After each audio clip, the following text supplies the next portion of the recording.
Put it on.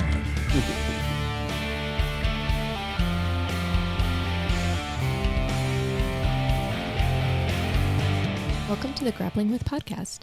Dr. Chris Hardy and William Walker will take a deep dive into topics covering wellness and prevention, performance, recovery, and injury management.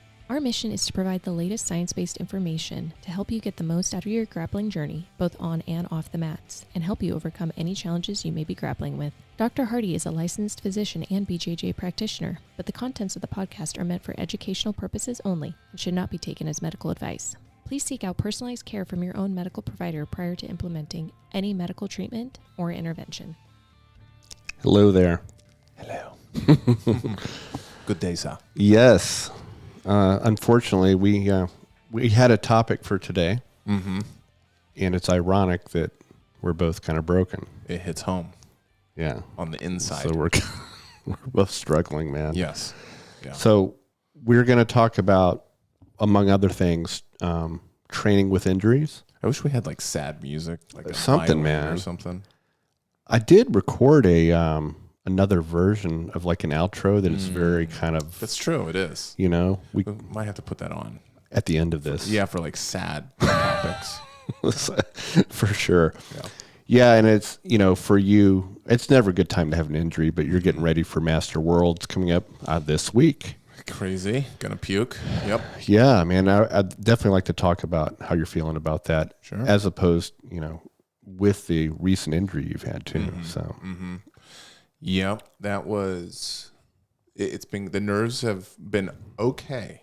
Dare I say? Olivia's not so much because going out of town. We don't go out of town much. So we're gonna be out of town for a couple days and. Our dogs are going to be somewhere, it's I understand that. Kind of squirrely. But I was mentally, I think I was doing, I'm at a challenging moment here, but I've been doing okay, especially once Olivia and I had a conversation about stop caring so much about what people think and how I'm going to perform and all that kind of stuff. Because in the training room, I was getting...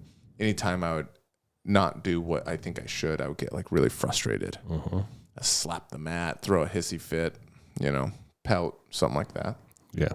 And once we had a good hour-long conversation, it like released me almost from that baggage, Well, it's the advice that we give other people, but it's hard to follow. That medicine don't taste good. No, man. I love giving it, though. No, I hear you, though. I'm the same way. I'm like, hey, man, keep things in perspective. And I'm a psychopath before. Right. I totally understand. So I'm glad I have a very good significant other also that keeps me kind of grounded mentally. So yeah, and that's very helpful. It is easy to always give the medicine and never, actually listen to what you're saying. Oh, totally. I've been walking that walk for the past 3 weeks with my injury, being like a little grumpy. Feel like I'm complaining all the time. I hate it, man. Yeah, I had training partners that, saw those moments and messaged me and said, think about what you tell, other people or the, lower belts or what students, Yeah. That's, it like hits home. It does, man. It's tough, man. So, we're going to talk about, I want to talk some more about your Worlds prep before we get into the injury thing. Okay, because that obviously puts a little a little detour into maybe what you're doing. Obviously, we're not going to give your game plan away before you go down to Master Worlds. Someone actually listened to this that was in the bracket. They're like, dude, I knew what you're going to do. I listened to your podcast, man. Pull guard and go. It might be worth it. Right. I say, then you ask them, did you subscribe? Yeah. I'll take the subscription for you whipping my butt. How about that? I should say that to every single guy. Like as soon as like we come to the middle and they go like slap and bump, I'll say like and subscribe. Grappling with podcast hashtag. See what he says. Hilarious. Just to throw him off, maybe. It might throw him off a little bit, and all of a sudden go, ha ha. Yeah. Because I can't have like a fart track or something. No. Where I lean over and you can laugh right away. Be hilarious though. That would be good. I don't think the refs like that kind of thing. Yeah, I could hide a whoopee cushion under my armpit, maybe. It'd be pretty funny though. So you nerves thing physically before the injury. I mean, how are you feeling? First we got to talk about, the weight, because you don't have a lot of weight to get down. I mean, it was in my mind, it was because I typically wouldn't have to cut anything. Like I could literally just go do it. And then out of nowhere, I jump on the scale and I'm 183 pounds and it's a week out. And I'm like, where'd that come from? I haven't seen 183 in a long time. And I was like, okay, well, chill on the candy bars and make sure I do, make sure I'm not lazy in the midday class and get some sparring in. And take away, if I drink Pepsi rather than Zevia, I drink full bodied. I don't drink Diet Pepsi. So a lot of sugar. Yeah. Right. So I'm going to get rid of that. If I'm going to have something carbonated, it's going to be Zevia, right? With 0 sugar. So I do that for a couple days and nothing changes. That's when my butthole puckered up. That's when I said, this could be an issue. And I think Olivia pushed me to talk to you guys. And, which is ironic because we just did the weight cutting episode. Yeah, a little ironic. Yeah. I should have said, go listen to our podcast, bro. I'm not going to repeat it. So that brought a little bit of stress in there. Yeah. But you guys reassured that we can. It's not a crazy thing because I need to get down to probably 76 to be with the gi. So you're weighing in well under the 181.5 you can do, right? I don't know what your competition gi is. Probably around about 4. Yeah. Well, I was gonna wear my all knowledge gi, Hala, which is a little heavier, but I'm bringing my Moya, which is I think 3.5. 3.5. Okay. So, yeah. I have a black Moya gi that's their lightest one. So yeah, if you were down, 176, 177, I mean, you want a little wiggle room below, because you don't know, does your scale match up exactly? Sure. There's those little things. It'd be terrible to be like, dude, you're a pound over. Yeah, that was the gi. Yeah. But so yeah, that was good. So the weight thing started adjusting as you and Carrie recommended, and then from a technique standpoint, I was actually feeling good once I got that monkey off my back of trying to be this person I'm not, super aggressive, channel the Hulk, Yeah. And I was just I'm just gonna play my game. Right. I'm gonna just do my thing. It's just another dude that I've never rolled with, which there's actually a couple guys there that I have rolled with, so that'd be interesting. But it just go. Just do it. And also not gonna attach myself to winning or losing or anything. Good. Because of where I'm at, mentally, to me, just showing up is a win. Well, I can tell you from your teammates' perspective, we're just proud of because it's you, Joel, Brian. Yeah. So, I'm just happy to see you guys down there and put yourself out there, man. That's awesome. Yeah, it was Brian just told me, I think a few weeks ago. And he was like, you should just do it. I said, man, I'm thinking I might. And he's like, do it.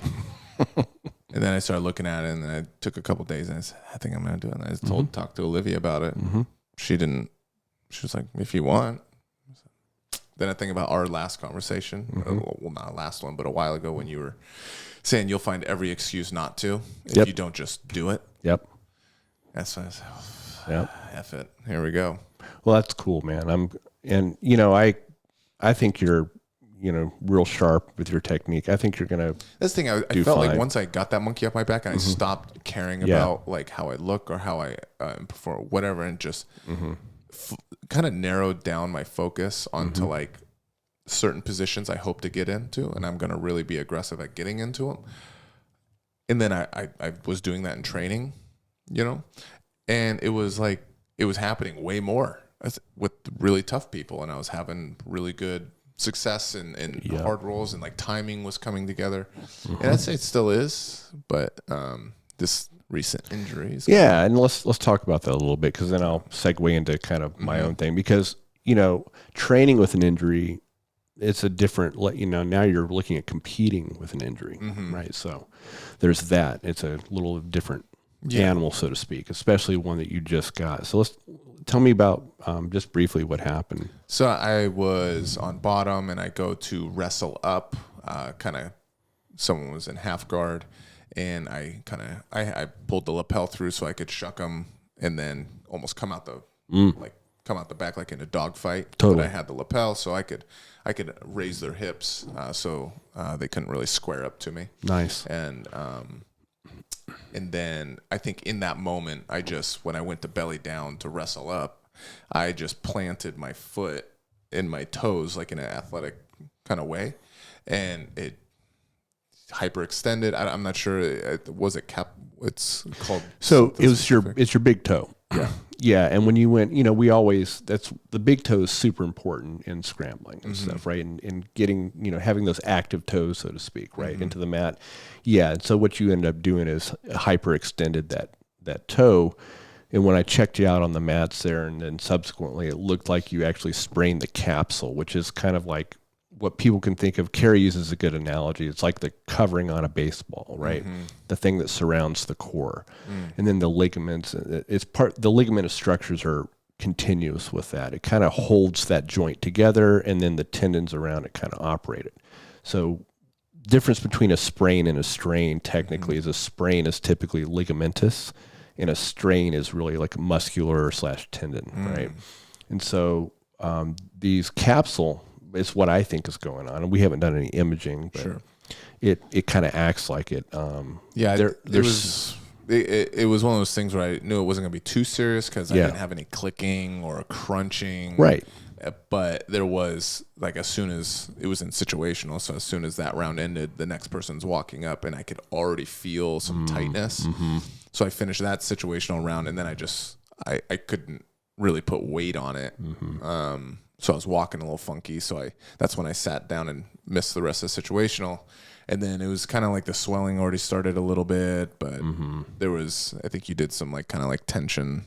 I was testing and trying to test. It's hard to really differentiate, but in general, it acted like more like capsular the way more passive end range. As far as active, it wasn't as much because I still had some strength in the toe. Totally, so, right. Yeah. Like I had a toe injury, several months ago where I actually ripped the tendon out of the bone. Right, it's called an avulsion fracture, and that acted that way. I didn't have any power. Right. So that's, one of the tests, I wanted to make sure you didn't pull a tendon out or something. But anyway, so with that, it's going to affect, because I had a part of my strategy that I was going in of the positions I was talking about that I'm really good at work does involve, I have a very judo style stand-up game that's more judo focused than wrestling. Yep. Which you would maybe think is like a benefit because wrestlers, right, they're going to drop levels and shoot and stuff like that. But I'm more of the foot sweeps and stuff like that. So I'll probably not be focusing quite as much on that just because I can imagine myself going for one of my foot sweeps that I do and I accidentally kicked his shin and then I scream and cry and then I get DQ'd. Now, on Flow Grappling, watching you, that would be entertaining for a minute. Then I'd feel horrible for you. For sure. But no, exactly. And so basically you're kind of having to kind of reassess part of your game plan anyway. Yeah, it's I had a stand-up game plan, a top game plan if I'm on top, a bottom, go to submissions, all sweeps, all that kind of stuff. But I'm definitely going to adjust the standing portion. Well, I'm going to compliment you a little bit here, but you're well-rounded enough where you can kind of detour off somewhere else where, it could be devastating for someone that has that has a very specific, this is what I do in my A game, right? Yeah. I think you have a little more of a diverse game, so that's kind of helpful. Oddly, I'm looked at as more of a guard guy, but I feel like my top game is better than my guard, or I've grown to prefer being on top. Maybe that's just as you get more educated. Maybe. I think you're what I've noticed, your guard's always been really good. And so I think that's why people have I mean, because people are like, oh, well, he's really mobile and flexible. I'm like, yeah, no, he can use it. Let's be honest. Right. There's a lot of people. I mean, there's people in yoga that are super mobile, but they're not going to, you know what I'm saying? Yeah, but you've developed your game around it. But anyway, I would say over the past year, your guard passing game has like gone through the roof. So, I agree. I think that's me as I train with you a lot. So I mean, it was a focus on trying to apply pressure similar to Andrew, because Andrew, he's not a large man. He's 165 pounds, 70, maybe 75 now. But give him some props. Age man. hits. Muscle development. You're saying? Yeah, he's gotten some muscle development. That's true. He has. You got to give it to him. And but his pressure is extremely good. Dude, so trying to slow down and not have a good mix of. I'm more of like a side to side kind of passing in out, but like having the in pressure, the cooking, and then being able to kind of hop out at a moment is kind of what I try focusing on. I agree. I've modeled my game after and he's our professor, of course. I mean, I'm going to pick up some of it, but I mean, that's really I like that methodical pressure game, but that I've noticed that a lot. So I think switching that, but you can do both real well. You're dangerous from the bottom too, so I think that's gonna be good. Yeah, and right now we'll see how it heals. I'm gonna tape it as much as I can. I'm not gonna say which foot. No, yeah, dirty dogs. I'm gonna tape both of them at tape both of them. And just guess which one. And I am happy though it wasn't like an ankle. Yes, because then there's submissions for ankles that I would probably be in trouble really quick. Well, I would even say that even with a toe hold on this, it isn't going to bother too much because it's the opposite side typically. Yeah, right? And you're not even like manipulating the big toe too much. Exactly. So the biggest thing is going to be the planting and the stuff like that. Well, that kind of brings us to a topic. So right now, when you had a doctor look at you. Okay. I did. You happen to train with me. So. A couple, actually. That's right. You had actually a better doctor look at you, too.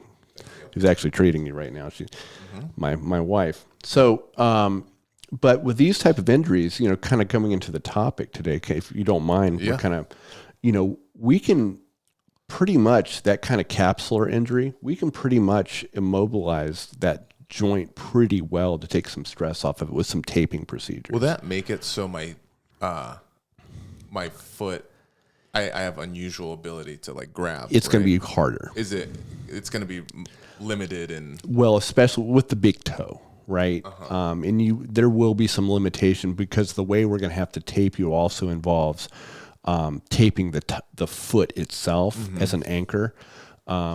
Just because the big toe, if it's one of the smaller toes, you pretty much buddy tape them and you're kind of good, right? Not so much with the big toe. And I feel like you just in jiu-jitsu, you're not on the small toes very much. You're almost always inwardly planting. Yeah. Relying on that big, what's the ball? Yeah. That's the metatarsal head is what that's called. Yeah, it's like you're almost always right on that in the big toe. That's correct. And that's why this can be such a rough thing, especially, and if you're not doing that when you're passing, you should start doing it. You should be. That's where pressure comes from. That's right. Whether it's, even top half guard, when you switch your hips and kind of dig in. So that whole active feet type of thing is very much big toe oriented. Yeah, you're right. I mean, unless you're doing, like hip shovels where you're pulling your foot, when you are using those smaller toes, and it's quite painful actually when you do it. Yeah. But I think we're going to be able to immobilize that joint enough to give you enough comfort where, especially during the competition, you're not going to really, it's not going to really affect you as much. You're not going to, you have those crazy little monkey feet where, like you said, you can grab people. It's going to be a little compromised. Sure. But that's not going to really be too much of a game changer for you. Yeah, not really. Yeah, man. So there's times that, when someone has an injury, especially to a hand, or we're talking about digit injuries with toes and hands. Big toes are those can be serious injuries, and they can they definitely need to be evaluated.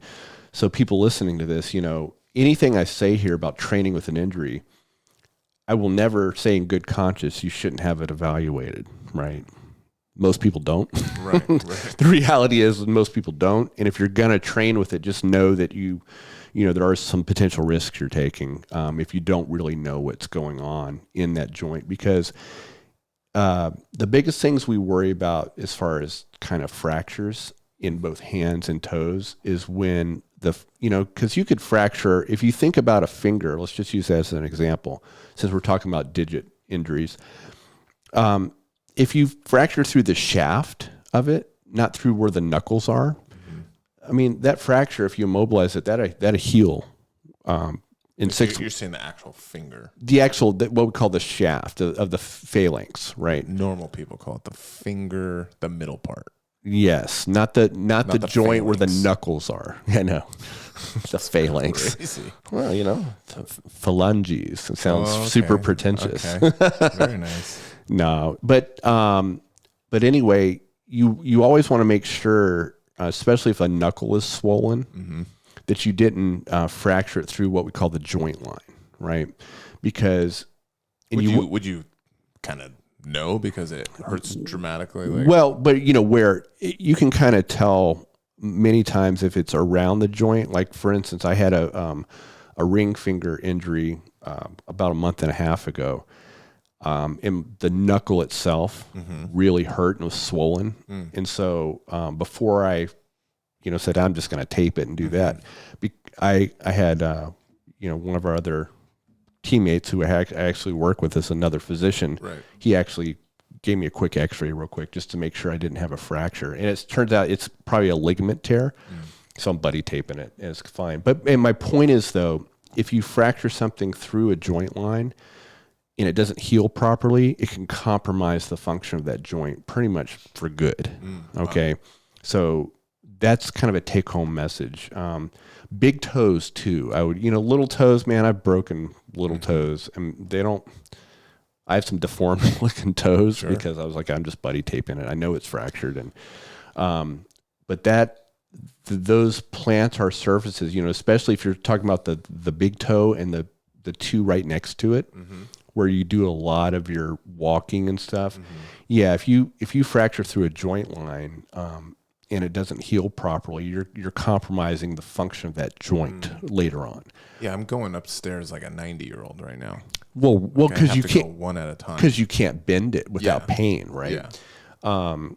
And based on the mechanism of injury, and there wasn't a huge trauma like someone came down on top of it or something. It wasn't like huge. It wasn't bruised, in my exam, it seemed to be more consistent with a sprain, but So with the knuckle thing, because we ended up getting these like urethane or whatever rings. The rings, yeah. Because my knuckle I couldn't get my original wedding ring off. Right. And it was like, uh-oh. Yeah. And that was kind of freaky. And then, so we ended up switching to these. But because this knuckle was noticeably thick, but I didn't have pain to it. That's from just inflammation. Excuse me. Yeah, that's more. So that wouldn't be some sort of damage. Well, I mean, unless there's something traumatic, right? Sure. Unless with mine, a gi got caught in it, it got pulled sideways, right? I still didn't. It wasn't like I got it caught under someone and twisted and crunched or something like that, right? And you can tell, usually it gets all black and blue and looks nasty. Not always, but a lot of times. And a lot of swelling. You can't move it. We had, we're not going to call them out, but Carrie looked at one of our training partners who'd been dealing with something. This guy's super tough and was like, this doesn't feel good. She's like, we're like, yeah, that's broken, dude. Nice. Sure enough, it was fractured. But at least you need it. So with fingers, to the topic of this podcast, you got to be real careful with fingers with injuries before you blow it off, right? And I always recommend getting it checked out, right? And then, if nothing seems to be fractured and, is it the best thing to do to train with it? Right. No, but let's be honest. Right.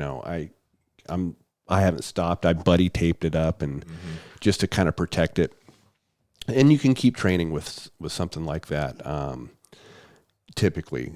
Thumbs are a little more problematic just because of you can't really buddy tape them. And they're kind of hard to isolate, and they're really important. So I would take a better look at an evaluation if you have a thumb injury that just isn't getting better, right? I think we had someone with a thumb injury, right? Yeah. Like a severe one. Yep. And I noticed they had like a hard plastic. Correct. Is that because we're trying to splint it to immobilize it, to let it heal. And then once, the kind of the fractures, and you have it evaluated again, make sure you're getting good healing. It's good to protect it for a while too.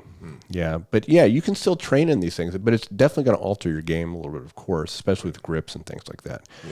Yeah. But anyway, like for instance, like with toes, to me, at least for daily life, aren't as crucial long-term as a hand, man. You can't have jacked up hands and just, it's so important for what we do daily. But for you, like, let's say that, in a couple weeks, especially with the treatment Carrie's given you to kind of accelerate the healing, and you're still like, dude, this isn't getting better, we'll image it. Do you know what I mean? Yeah. Even though it's not, but that's using my 20 years of clinical judgment and seeing these things and kind of, okay, you kind of have a feeling when, okay, no, this needs to be, this is unstable. Like when I was manipulating it, it wasn't unstable, right? You guys also had me do keep it elevated. Yeah, for the swelling. Yeah, for the swelling. And then also keep it moving. Yeah. And as much as you can. Right. To prevent, I think you guys said freezing. Well, that's just a layman's term. Sure. Yeah. So because with it, well, but instead of being like, well, we want to prevent like an adhesive capsulitis, but the bottom line is when the body starts laying down connective tissue and you immobilize something for a long time, it gets super stiff and it takes a long time to regain that mobility. So if we don't think there's something dangerous, like, you fractured through a joint line or something like that, where I'd want you to see a hand surgeon right away just for evaluation. But we want that thing, we want you to move it as much as you can tolerate. And I noticed when I was in bed, I wasn't moving my toe, and it started to, felt almost like it got so sensitive that if I would bump it with like my blanket, it like hurt. Yep. So it was essentially frozen. It felt like. And then in the morning I iced it, and then I just started bending it a little bit as much as I could. And what you can do also, after about a week or so, you can still ice a little bit right at the joint, but then you'll want to start incorporating some heat to get some blood flow in there too. So is that freezing was it isolated capsulitis? No, I'm just saying there's like you ever heard of frozen shoulder? Yeah. That's the easiest way. Adhesive capsulitis, basically. Yeah. So does that apply to ankle sprains, knee sprains? No.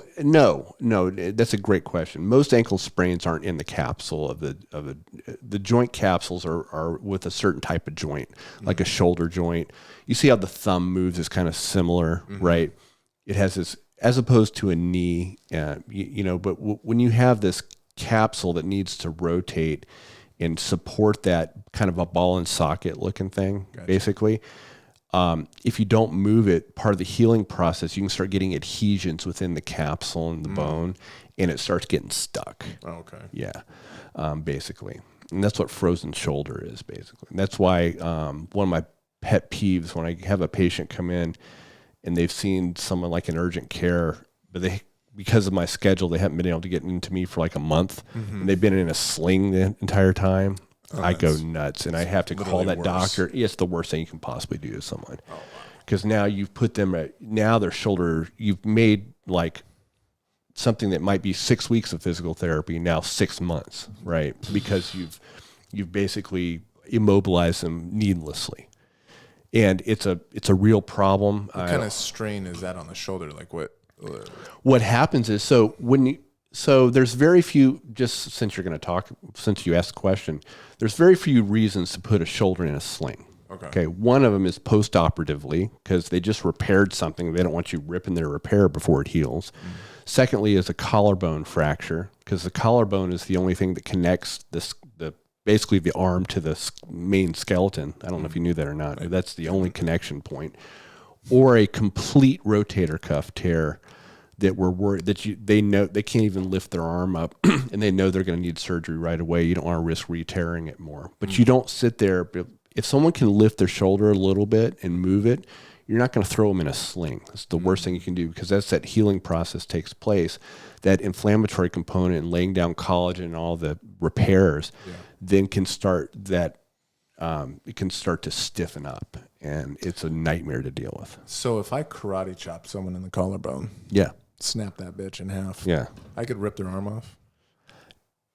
Well, there would be no other piece of the skeleton connecting it. There's a ton of connective tissue there. But, I mean... Yeah, I mean, because you still have the capsule of the shoulder, even though there's not a direct skeletal connection. Right.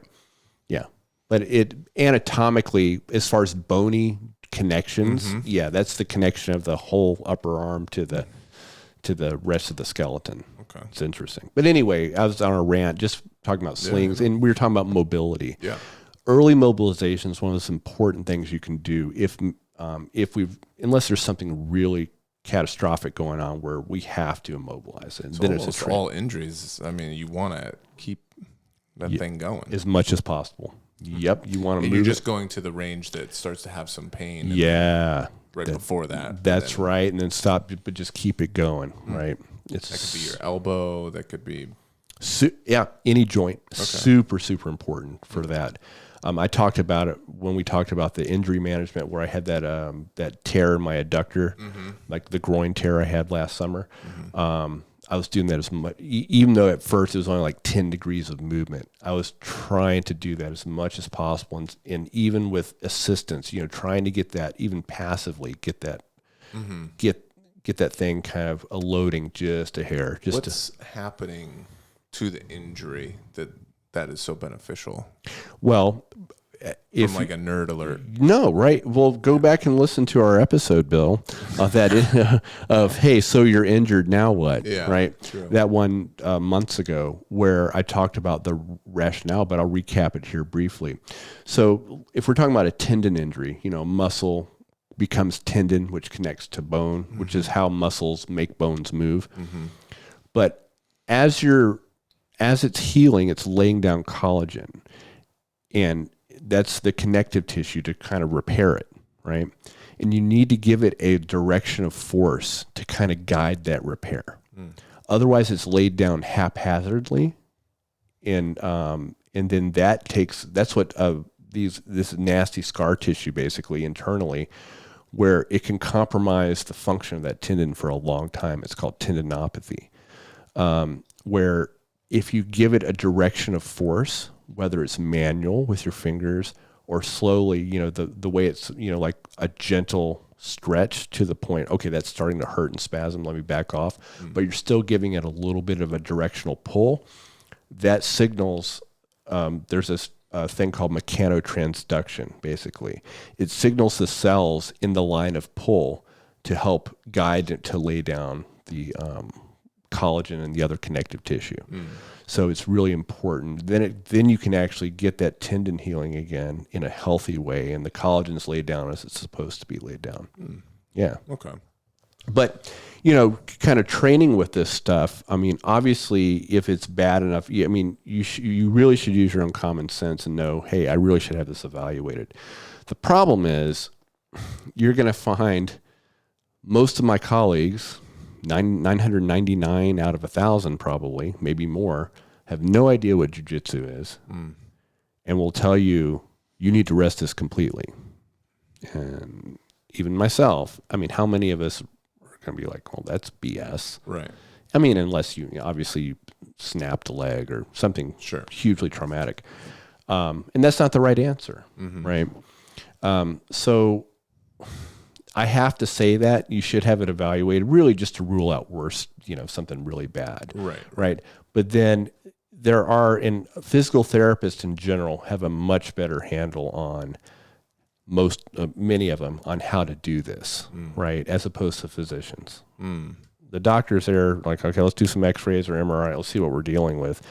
But then to actual rehab it, unfortunately, many just don't have the education and training. What if a pharmacist told me that? I don't know. Maybe they have extra training. I don't know. I don't go by the typically no Job title. Yeah, because there are some absolute rock star physical therapists, right, that know much better how to manage these injuries more than the average physician does, right? And then there's some physical therapists that are just kind of cookie cutter, going by the numbers. It's just with every profession. Yeah. The people that you'd want to see after you've ruled out bad stuff, if you need some guidance on this, is go to a physical therapist that is works with sports injuries. Okay. Because their job is to get people back to playing a sport, not to sitting on the couch watching YouTube. Gotcha. So they have a different mindset, and they much different a bag of tricks they use. Yeah, they want to actually regain that motion that you had in your performance, right? And that's what all of us want anyway through that. Gotcha. There are some general principles. If you guys go back and listen to that lecture on that injury, there's some general principles on rehab that I went over. So, I mean, without rehab. A good lecture, or was it? I said an episode, didn't I? No. Damn. Okay, you guys got to start punishing me. I told you that last time. Gonna do it. Open your legs. You're gonna get a nice. We're gonna use that later. Okay. You're lucky my toe's bad. I know. Otherwise, that wouldn't be. You would have been a knuckle deep. I apologize. Said that episode. Okay. Thank you. Please go back and listen to that. But anyway, if you're going to train through this, assuming that you've been cleared, nothing catastrophic is going on. Just protect it as best you can. But no, like for me, I'm giving you this advice. In the past 3 weeks, I've had a back injury, and I've been a little whiny. You know what? Sure. Because I guess I was right on the verge. I felt of making. We all go through those kind of plateaus in our training, and I felt like I was making some progress on something, and then you get injured, and then I'm like, and that progress was coming after I won't say devastating, but serious injury. Yeah. Right. Your abductor. And then. Yeah. And then I felt like I was really, especially, I'd work on my guard a lot. And then all of a sudden I have a back injury, and my guard is basically like, here, please pass it, because I can't do anything, So, the advice I'm giving, I'm having a difficult time following myself. But just understand that you're going to have to change, like I've had to change what I'm doing. I'm usually with lower belts, I always play guard first, and I don't play top game unless I sweep, right? Yeah. So I've had to play more of like a half guard, trying to sweep right away to top game. So I'm not playing a very dynamic open guard right now at all. I was really working on a lot of sit-up guard, transition to X and all that stuff, which my back was like, Yeah. And then, when I was doing that here, even on as recently as a couple of days ago, I'm like, I think I can get back into it. And then I was compensating for my lack of back movement with another body part, and I ended up getting another minor little groin strain because of doing something I normally wouldn't do biomechanically. So there's all these, just get your mindset going into training like, okay, I still want to be on the mats. Maybe it's just drilling I can do. I have a partner I know we're not going to go balls to the wall trying to kill each other, and like, hey, I know I'm injured. I want to work this position. Here, you can get something out of it too. You're going to probably be able to pass easier. So work whatever Sure. So find someone that you can work with. It's kind of like an active drilling, situational drilling, but there's more resistance. I mean, you can do normal drilling, but there's more resistance to it. Yeah. There's a little bit more free flowing of movement, but there's an understanding like, okay, Chris, he's going to be working on a couple arm bar setups and stuff like that. So maybe as we're going, there'll be moments where I kind of let myself chicken wing a little bit to see if you can capture the arm. Exactly. Or, what I'm going for, and you kind of, you're not going to shut down those moments of exposure 100%. That you normally would. If we are, like, if you and I are really healthy, we're going to go at it. If I feel you start grabbing for something, I know that you're you're working on, because we talked about it, then it's like, okay, I'm not going to just get out of danger zone immediately. It's like, let's see where this develops a little bit. Right. And you're not as mobile. Your training partner isn't as mobile, and it's not trying to use excuses, but it just is what it is. The other option is, for many of us, just staying off the mat sucks. And, you lose a lot there too. And I would argue that for most minor type injuries, kind of working through it in a smart way can actually help the healing process a little bit. But that's the thing, that's the tightrope to walk, right? And that's the hardest thing that I've had the hardest time doing, because in your mind, you're like, well, gosh, a week ago, I was super capable. Now all of a sudden, I'm not, right? And it's just like, okay, so what? It's what you tell other people. Right. But then it gets in your own head, right? Yeah. And you're like, oh, man. And you don't want to have to tell everyone, hey, my back hurts and blah, blah, blah. And you just feel like you're complaining or making excuses. Then that just makes me mad. And, it can feed on itself, right? So now that you have a secondary, little tweak, how are you going to go about that?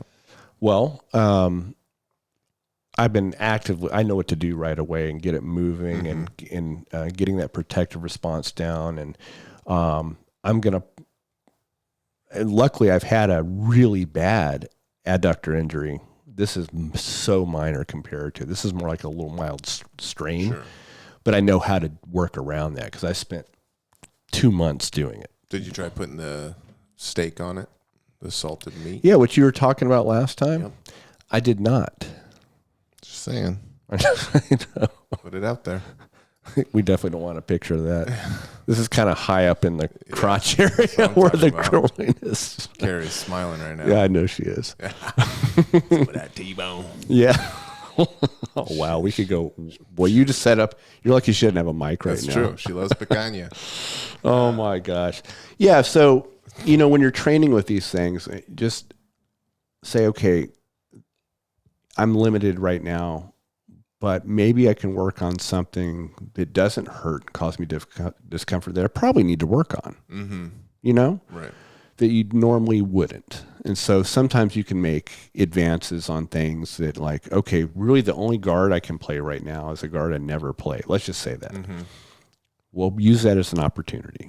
When would you go to urgent care or something, or ER or something like that? Well, obviously, if there's a take away your bones poking out your skin. Yeah, but if it's a traumatic thing where, let's say a knee where you're, because we have guys rib pop, or we don't know if it's just the cartilage or what. So it's so hard to give that advice. I would say when in doubt, go. Okay. However, let's use a rib as an example. Ribs hurt like nobody's business. Even kind of spraining, right around what we call the costochondral junction, or right where the rib becomes cartilage. Man, I mean, and even a rib fracture, there's nothing to do for it, really. The problem is, though, if someone's having difficulty breathing, obviously, right? So things like that. If it's a serious trauma, like if you see a knee buckle the wrong way, they absolutely can't walk around without assistance. Yeah, you should, if there's in doubt, you should go and get it checked out. So swelling doesn't automatically mean Not automatically, but again, that's where medical training helps, because the mechanism and how this happened is really important, because even like a dislocation, relocation of a kneecap will make that sucker swell like nobody's business. But, and it's not an absolute emergency, even if you tear an ACL or something like that, and that knee blows up, you don't got to go right to urgent care. You're going to need to probably get an MRI and all that. It's the things like, if a finger's bent the wrong way, right? Or you're worried, where it's obviously fractured with joints, especially in digits, you worry about blood supply if you've compromised them. Because if the fracture is lacerated an artery or something, or nerve damage or something like that, you'd see pretty heavy bruising, right? Totally. But any kind of joint disfigurement, I'd get it looked at right away, because then they can call the orthopedists on call, and You or know, like knee sprain type stuff. yeah, not as much typically. As far as the urgency of it, yeah. Those suck though. I mean, those are scary. you know, we've had those. You know, the lateral and medial collateral ligament ones are the medial collateral ligament in the knee is very, very common. That kind of inside knee ligament. Usually, that's due to someone gets caught up in a de la heaver or something, and tries to do some, you know, acrobatic guard break or something, and then the foot stays in one place and the rest of the body goes somewhere else. Yeah, I think a lot of you get that like Tayatoshi, like a couple throws. Head injuries, go get checked out. Okay, especially if they lose consciousness. You know, they can not have like cuts or something, but like no, like, or you know, if they come down hard, if there's trauma, right, and they're not acting right, you need to go right away. Okay. I mean, there's a whole list of things, right? You could do back injuries. If it kind of stays in the low back, usually, even though it can be excruciating, it's the one I'm dealing with right now. But in my mind, I know it's not going down the leg, right? In other words, I know that, you know, I didn't have this big disc herniations crushing a nerve root, and then, you know, I have this constant pain down my right leg, and oh, by the way, my big toe won't raise or something like that, where you need to get seen right away. So like lower back, if it starts going to your legs, like that's it's not a good thing typically, right? Especially if it stays down there, that can be pretty serious. I'd get that checked out. Back things happen, you know, getting stacked, that happens all the time. I wouldn't mess around necks too much either, right? Especially if someone gets stacked real hard on their neck. Neck is very vulnerable. Those couple trigger points up there seem to be so commonly hit. Correct. And the trigger point thing is that's soft tissue stuff. We can deal with that all day. But if you see someone get just kind of crunched on their, you know, and it'd be something, the mechanism is very important. I mean, there can be neck strains and trigger points that, man, hurt like nobody's business, right?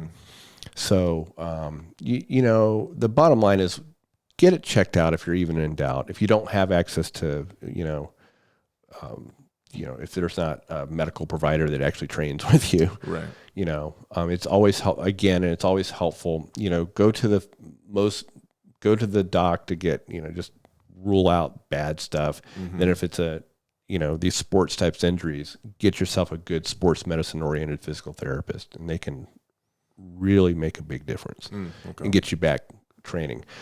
The taping thing is a whole art form too. Which we're gonna do. We're gonna do this after this because for the audio people, that would just be like brutal. Yeah, it'd be brutal listening to us tape your toe. But we are gonna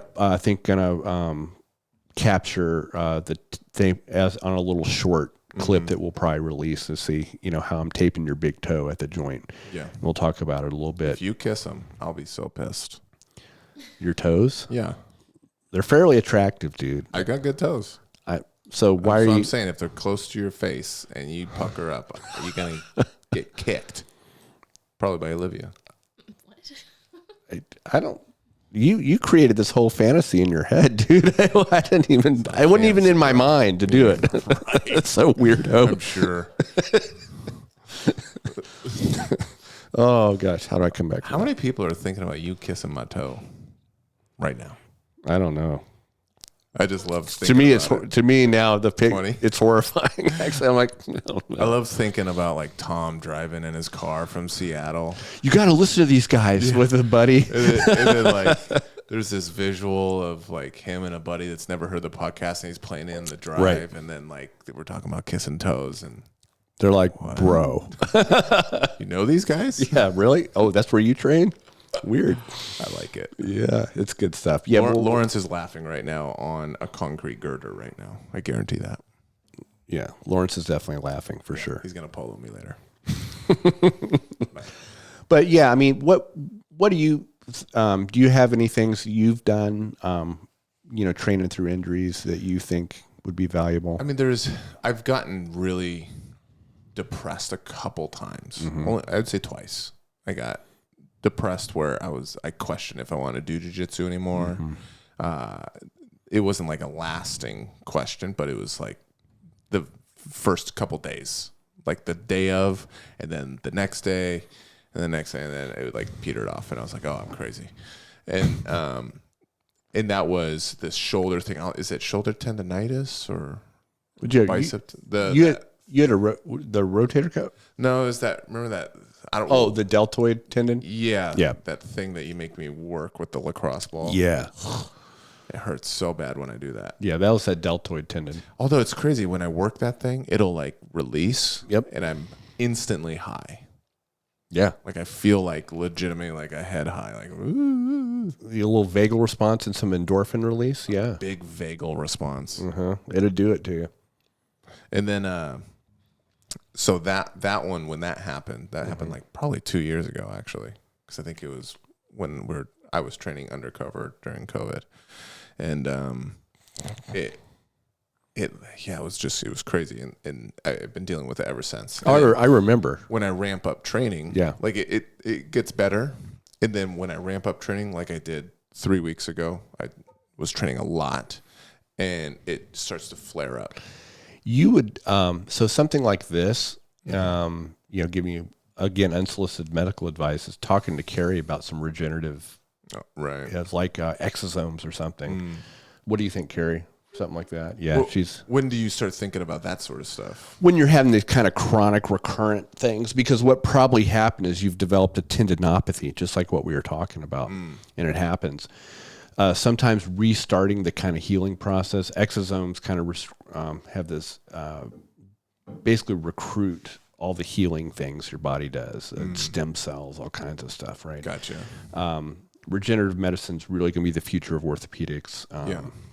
But I mean, those things are legit. I mean, you saw that muscle tear I had. She gave me some, I got 2 courses, I think, of IV exosomes. And I was back after that. Yeah, insanely fast for how gnarly that was. 8 weeks. Yeah. Right. And so, and I'm a basketball size bruising. It was horrific. And that's for someone that is aged. I wasn't a spring chicken. I was, right. I was 51 at the time, almost 52 last year. So those are legit. Yeah. And there's the mental side is what really got me. So that's what I wanted to come back to. I'm still going through it right now, and I hate even talking about it because everyone's well-meaning and they're like, hey, like Andrew say, hey man, how you doing? How's it? And I hate even say, dude, it freaking still hurts. I'm like a wuss, you know? Yeah. And then I'm, getting my guard passed in situationals by, the white belts or whatever, and I'm like, but okay. Right. Yeah. Yeah. But it's still in my stupid little brain. Yeah. You can beat yourself up. We have a training partner right now that's actually going through a little bit of not injury related, but he's feeling a little stagnant almost. A high level guy, but he's feeling a little stagnant, and it's almost like he's beating himself up right now because he's a little newer to our gym. So people start to learn your style, so then they can kind of be a harder role for you, And he's like, I want to expand my game, but he's dealing with the mental side of, I want to expand my game and focus in on something, but then also he's hard on himself. And he's like, oh, you just suck. How about that? That's what's going through his head. Yes. Yeah. That's what he's saying in his head is, I want to get better and I want to just drill down and he sees when they're like myself, I can really like zero in on techniques and be like really diligent about that. And then he's not as much like that. I'm going to grab you and I'm going to just grind you to death. Right. And he's really good at it. So, but he wants to develop. And it's just becoming this difficult thing for him. Hard to let go of his A game? Yes. Okay. His default, he goes to his default, and even though he'll go in and like mentally be like, okay, I'm going to try to sit and do something else.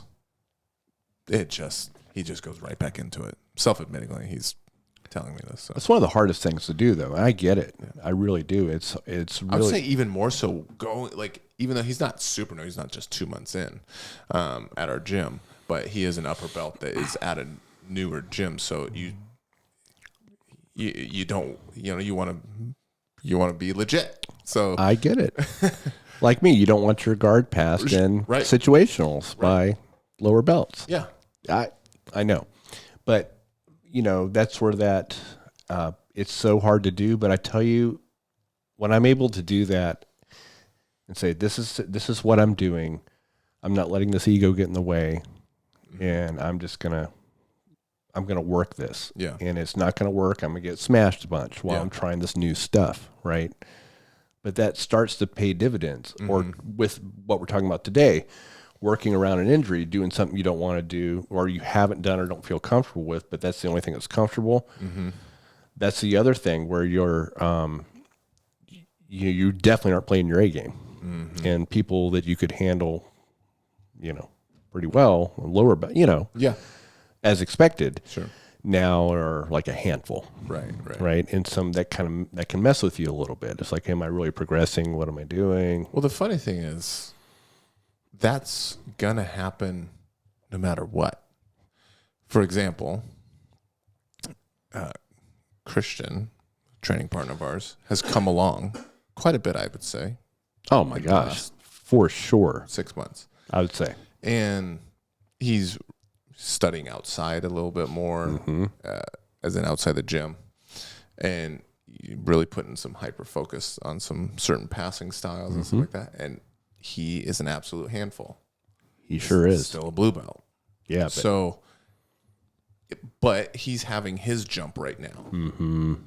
While you're injured and I see where you're going with this. Having a plateau, or maybe this other guy I'm talking about is in the middle of his plateau. But even in plateaus, if you're still going, you're getting better. I agree. Right? And even with myself, like if I'm plateauing, it's like, but he's having a jump. So it feels like they're not getting better. I'm actually getting worse. Feels like you're getting left behind. Yeah. Like I'm losing skill, not they are just gaining skill, which is what you want, right? For your training partners? Yeah. Of course. Yeah. You want them to get better. Right. So it's just kind of an interesting thing. Should we all just watch you do my inhaler? Thing? Yeah, so I stopped coughing. Do it in the mic, dude.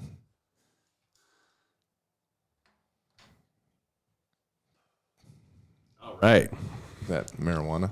No, it's albuterol. Not the same. Now we have all kinds of medical stuff here. Yeah. We have some tape. We have a syringe, which before you get any crazy ideas, that was the peptide that Carrie just injected into your toe. Like we're here like injecting ourselves with stuff. If it had the orange cap, I'd feel better. Yeah. I'd feel more at home. You can get this? Carrie can get that one. Carrie's doing some cool stuff for you. We're going back to her, I'm very fortunate to, I think we all are fortunate to have her at our gym, who she does regenerative medicine. And some of the stuff that she's on cutting edge right now, like this BPC 157, which is a peptide, it really enhances healing. I mean, it'll be interesting to document because we decided we're going to kind of document the trip to Worlds, post Worlds, how it went, and then also this now injury that I'm going to just compete through and just kind of keep everyone plugged in as we go and just be open about it. Yeah, so I think we had a couple things that kind of tied into each other here, not just training through an injury and being kind of feeling like you're not where you need to be, but also plateaus. And you brought up a really good point about, someone else is going through a real growth phase. And that's awesome because that's what we want for all our training partners, right? But at the same, then you go home just getting handled when you usually are like, what the heck is going on here? Right. Wait, I'm supposed to be this brown belt and this. It's like, man, it's easy to give advice. Yeah. What would you say to the fella I was talking about? He is an upper belt, but he's got a super good A game. I mean, super good. He can compete with the black belts with his A game. I know exactly who I'm not going to say, but just by that description, I know who you're talking about. But now he's been at the gym for however many months. Some people start to catch on, not just black belts, but like even other purple, blue, whatever. And so it's easy to get down on yourself, as I think we're tough on ourselves mentally. Oh my gosh, he's just like us. Yeah, and we're really to really give advice, aren't we? Oh my gosh, Olivia Carey, what do you want to say to this guy? No, but in all, I mean, let's just take myself and my hypocrisy out of it for a second, and actually give advice that I should follow myself. Is really go into the academy when you walk in the door, already in your mind, you have a goal. Okay. It isn't to hold up your standing as the guy that is, Tough. We know you're tough. Mm-hmm. We know you're super tough. And especially if you're working something new, everyone's going to notice that. They're like, oh, dude, he's working on this now, right? He's not playing that. And people, maybe the white belts that don't know enough to know, but the upper belts are going to know right away. And I'm like, that's cool. Yeah. Like, stick to your game plan. Understand that you're not playing your A game and you're trying to expand your jiu-jitsu, which is going to help you immensely in the future, where the things you're working now can be incorporated into your A game and make your A game even better. For instance, a really good top player that develops a really good guard, I mean, then you can take more chances on your top game. Right. So, I mean, just having that mindset ahead of time and like, this is what I'm doing.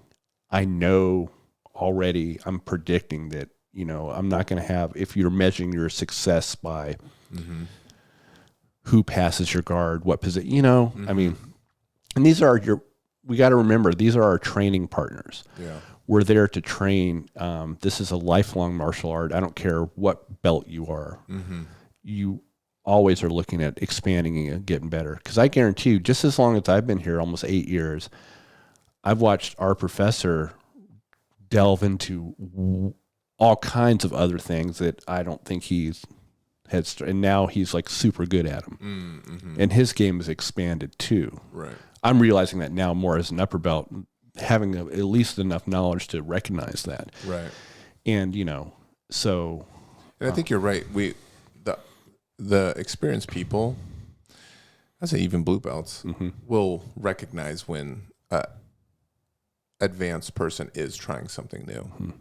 Like it, so it's not going to just get lumped in as like, I beat the shit out of Chris today. That feels pretty good. I mean, maybe you do that a little bit, but like you as in like you get some confidence. You post it on Instagram right away.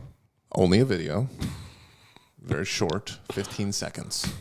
But you actually, I got not ridiculed, but someone made a comment about the video I put on YouTube. It's just a minute long. Brad and I going. Brad's super aggressive. Rock climber Brad. Yeah. And I end up sweeping him, and I just fly into an armbar. It looked kind of fancy. And someone is just talking shit, just be like, "Oh, you big bad brown belt beating up the new guy." I'm like, what the frick? Like, you can only post. Dude, I know. You're thrown out into the wild, wild west. Yeah. There's a neck beard down in his mother's. He doesn't even do jujitsu. Named Sabrina. I was going to say eating Cheetos, so it's not Sabrina. For sure. No, it's Sabrina. Dude, I cannot wait till she gets a hold of you, dude. She's the biggest troll on our YouTube. I was going to say, she wants us to talk about her. Yeah. She was like, I should have been talked about more. That's what she said the last Did one. she really? Yeah. By the way, she has got to come on here with Dan. Oh, geez. That'd be hilarious. That would be good. Yeah. A lot of sassiness in there. More from Dan than her. Well, I don't know. She's awfully sassy. That's true. So anyway. Yeah, no, I mean, But yeah, advanced upper belt people, they're going to recognize that like you're trying something. They're going to appreciate it. Oh, this is cool. And yeah, they're going to have some success against you, but that's kind of like, that's why you're advanced, because when someone has success against you, you're going to be able to like decipher like, what did I do wrong? What did he do wrong? What did he do right? What did I do right? I went with black belt Brian to dropped in someplace, and he went against another black belt, and I was like, oh, how was the roll? Because I know I've rolled with the other black belt, and he's a real tough guy, and he was like, he passed my guard, which I'm like, holy smokes, Brian's card is freaking so good. Oh, you're talking to Brian. Yeah, I was talking to Brian, and he was like, "Oh, he passed my guard, and then I was able to re-guard, and I think maybe sweep or something." But he was kind of going over the roll, and he was like, "Yeah, I know exactly why he passed my guard. He allowed my knees to separate from my chest, and he was able to pin my feet to the mat just for half a second, and then did a nice little like butterfly hop. He was already." He said his grip. For his knees to get separated, his grips were not in the correct position. So he's already identifying why he, quote unquote, lost that roll, but at least just lost that one moment in the roll. Right. He could have maybe subbed the guy like 3 times, but it doesn't matter. But he figuring out why he, in that one moment, had lost. And I mean, Brian's already better from it, right? Exactly. Because he identified what to get better And he's at. a very good black belt. Yes, he is. He's But that's kind of like a similar thing that we can all kind of do. Yeah, and we need to hold each other accountable more. And I'm looking at you, Big Daddy. Don't call Olivia that. I would never call her that.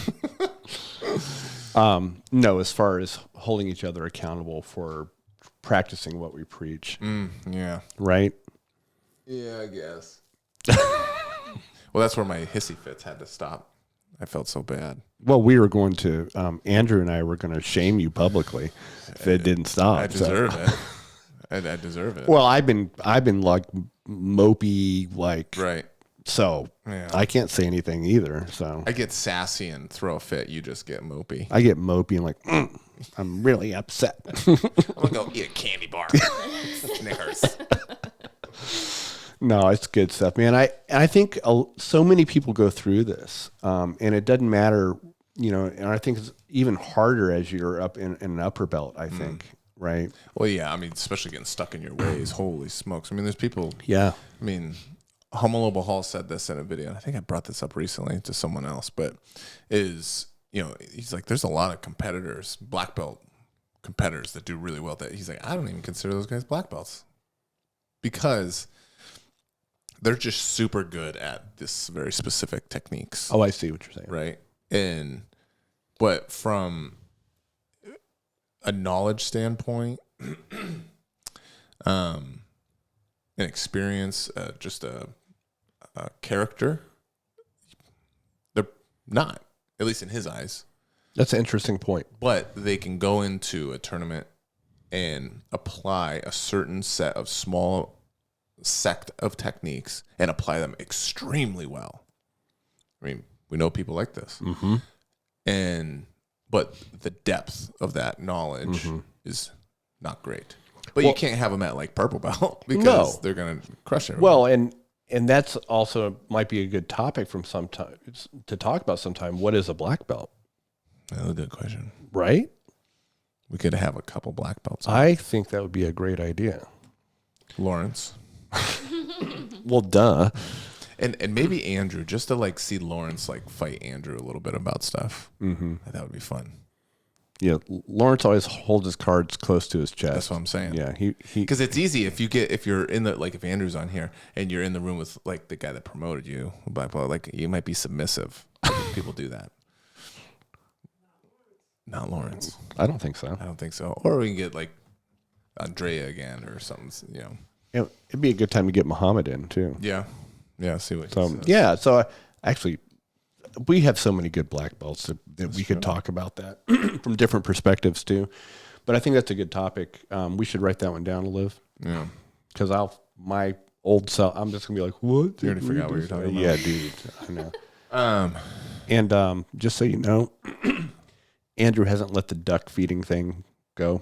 I have a feeling it's going to stick a little bit. It's going to stick. So, how do you feel about that? I'm leaning into it. Oh, okay.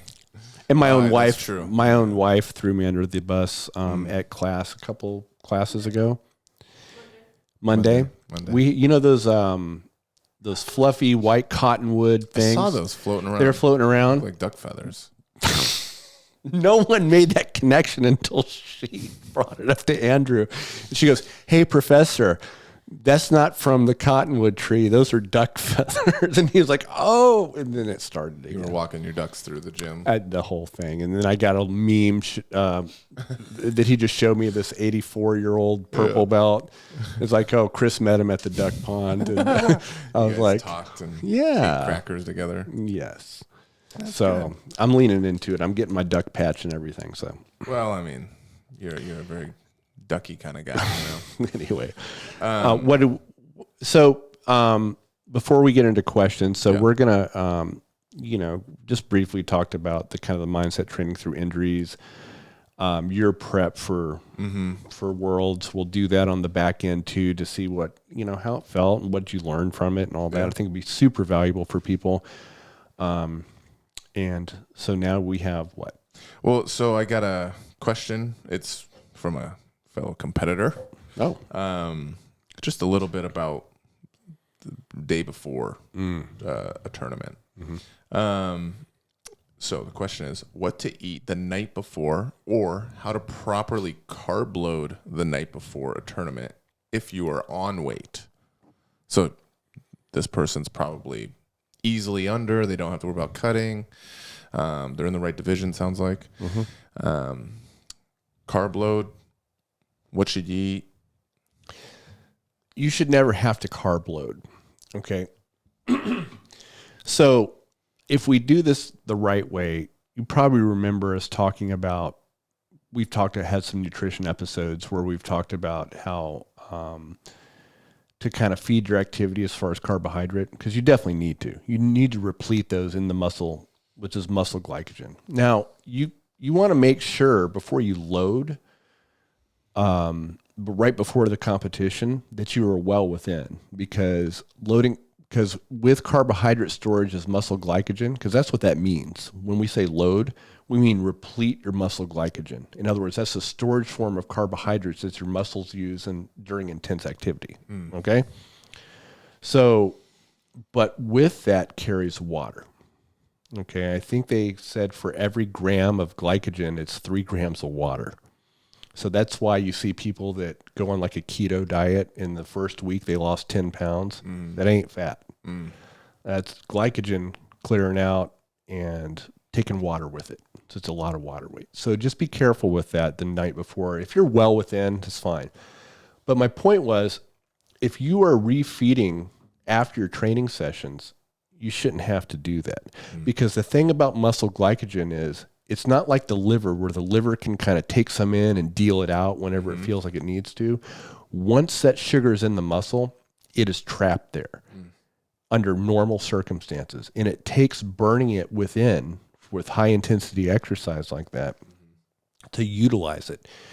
And for instance, let's say that we had a training session. Let's say we're competing on Saturday. Our last training we'll say you had your last hard training session on Wednesday. Right after that, if you load in, like a sweet potato fries, steak type of thing, right after that training session, you'll replete that muscle glycogen. It's not going to go anywhere. There's no need to load up a bunch of carbohydrate, because if you take in more than that, your body's got to do something with it. It will either burn it, if you're one of those people that are fortunate enough that can just burn right through things, or it's going to store it as fat. So you don't need to load that. That whole thing is now during, you can, those little, what do they call those things? Yeah, the gels, the sugar. Yeah, you see the marathoners doing all Gatorade, that. I think makes some. And so you're doing that within, like, that's called intra competition. Like you're giving it, as you're burning muscle glycogen during the competition, you're giving it some more, like taking honey or something like that. Pineapple. You got to watch the fiber in pineapple. Even if you're in mid competition. Yeah, no, I'm just saying not for weight, because it can kind of stick around in the gut, and sometimes it can be uncomfortable. Because I was gonna have like a thing of fruit, Matt's side. I would honestly, Bill, I would do something like crackers and honey. Okay. Something like that is really rapidly digestible. There's potential for 7 matches, 6 matches. So. Something like that with some water with it to kind of keep your hydration up. because even fruit itself, some people can get a big, because fiber doesn't transit quickly. And then you can get a lot of, it can kind of stay in the gut a little long. Yeah, and it can be uncomfortable. Sure. So intra-competition or the morning before, I would do something that you normally shouldn't do. It's not very nutritious, but just to get some rapidly digestible carbohydrate, high density, like a honey and cracker thing. Gotcha. Yeah. Yeah, this guy eats quite clean. So I think if he were to carb load the day before, it actually throw him a little bit for a loop. Yeah, I wouldn't think he would need to. So as long as he's following up and repleting it after his training sessions. He's not going to train hard the day before, most likely. Totally. He'll have plenty of muscle glycogen, and then right before, if you want some in the bloodstream already, just to rapidly access, do something that's super easily digestible. Gotcha. Right. That's a good question. Good. Last question, and it's not related to anything. And it's what is it? Top 3 books you have read that either changed your perspective or just changed something in your life that affected your life. This is for you to live. Carrie, if you want to jump in. So one over the last couple years was James Nestor's Breathe. Mm-hmm. It really prompted me to do something about my jaw structure and get that palate expander put in. It's why I have all this hardware in my mouth right now. Helped me immensely with my breathing. My jaw doesn't hurt anymore. So it kind of, that really, really good book, by the way, for performance and all that. Gosh, I wish I had more time to think of on this. I wanted to shoot it at you. Just give you a good one. That was the one I can think about right off the bat. Let me think about it as you go around a little more. Grace, how you breathe? That was good. It was a good book. But that's not like something that really impacted the kind of... Right. Yeah. Liv, you got it? Give me a title. It could be fantasy or something. It doesn't have to be something. I'm just saying something that's a really good book. Just a really good book? Yeah. If you got something to change your perspective on stuff. Like some of the nutritional books you've... I got another one. Let's go back to Chris. Douglas Brackman, PhD, had that book on ADHD. That really helped me think about... What was that called? You guys have brought what was it? Driven. That's right. For me. That really helped me think back on my life, my learning styles, and why I do the things I do, perhaps. That was excellent for me, too. I don't read books. But when you do. But when I listen to them, Jocko Willink's Discipline Equals Freedom was, that was a good one. That helped me quite a bit. And I still will listen to like little excerpts and stuff like that. My third one, since you just prompted me. Please. Who I think is a little over the top, but what an original dude is Can't Hurt Me, Dave Goggins. Oh, yeah. If you listen to that on audio, especially when between each chapter, he kind of tells it from his perspective and has an additional stuff on there. Just perseverance. Right. And be like, gosh, man, I mean, that was an inspiring story. Yeah. To me. Yep. A lot of people seem to have that one on there. People like that book a lot. Great. Olivia? Still thinking? You know what? There's no books that I've read that I'm like, this has changed my life. I mean, even perception and stuff. I feel like you've had some nutritional books that have really opened your eyes. Strong Medicine. Strong Medicine. Yeah. Oh wait. Hey. There was a book, I don't remember which one it is because he's written 18, but I started listening to, and it was really good. It was a Ryan Holiday book. Gosh. Obstacle is the Way? I mean, I'm reading that one. No, Aurelius recommended it. Ego is the Enemy? Maybe. Remember it was on Audible? Yeah. It was a while ago, but that That stuff was good too. You don't got Atomic nothing? Habits is good. What was it? It's very popular. Atomic Habits. Oh yeah, Atomic Habits. That's a popular Habit stacking. one. Mm-hmm. You know. Carrie, honorable mentions. Just it's more medicine stuff. Sure. Books by Uzi Rice and Erica Schwartz. Uzi Rice and Erica Schwartz. Mm-hmm. What's anything by the? Hormones. Oh, It's on hormone stuff. Hormone replacement. You want to learn yourself some hormone replacement? Good place to start right there. I have a book that was just really interesting. What's that? I really enjoyed a book on Charles Manson. Oh. What was it? It was like the life and times of Charles Manson. And basically, it was like his whole history from when he was a child and his background up until, he was put in jail. And it's just very fascinating. I thought it was incredibly fascinating. That wasn't the guy that was on Rogan. That was a journalist that started writing about it, and then it took him 20 years because he found out of all the CIA programs and. No, this is a different one. Different one. Interesting. That one I seems to think be it was Todd Gwynn was the one who wrote it. but interesting. It's just fascinating to hear like the backstory, and it's just how Manson didn't even want to be let out of jail. He was in Seattle, like in one of the jails that were over here, but he was released. I don't know why. Maybe they needed to get some people out. I forget. FBI. No, this was part of the thing. I know it sounds like tinfoil hat. No, it's legit. It's totally legit. They were. Well, that was when he ended up traveling down to San Francisco at that point in 1969, and then he came across, The hippie movement. He got out of jail a few times. He got out of jail like they were like, that's above my pay grade type of thing. Yeah. And it sounds all crazy, but this guy, I got to remember the journalist's name. It was fascinating to hear about. He was on Rogan talking about it. Yeah, I mean, it was like kind of clear he was a part of MK Ultra. And yeah, all that very kind of much so. Yeah. Also, one book that changed my life was called The Spotted Owl. That was very good. Feel like a dirtbag? I do feel like a dirtbag, should. and I look how you got points for You it plugged your dumbass book over his. in jest. I will never plug my book seriously, dude. Oh, gosh. Oh, Kyle Hiller, Spotted Owl. Yeah. Very well done. Might be an audio version coming out. Is he going to read it?